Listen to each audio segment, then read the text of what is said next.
যারা সব সময় আস্তাগফিরুল্লাহ পড়ে তাদের রিজিকের কোনো টেনশন হয় না, রিজিক নিয়ে তাদের আর কোনো চিন্তা থাকে না।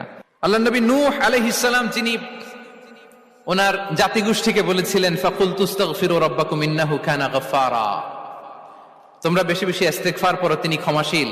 ইস্তিগফার পড়লে কি হবে? ইউরসিলিস সামা আলাইকুম মিদরারা, রহমতের বৃষ্টি বর্ষণ হবে, তোমাদের জমিগুলো উর্বর হবে। ওয়া ইউমদিদুকুম বিআমওয়ালি ওয়া বানিন, আল্লাহ তাআলা তোমাদেরকে সম্পদে বারাকা দিবেন, সন্তানে বারাকা দিবেন। ওয়া ইয়াজআল লাকুম জান্নাতিন ওয়া ইয়াজআল লাকুম আনহারা, তোমাদের ফসল ক্ষেতগুলো সবুজ শ্যামল হয়ে ভরপুর হবে, তোমাদের রিজিকে বারাকা নেমে আসবে। তাহলে আমরা যেন বেশি বেশি ইস্তিগফার করি।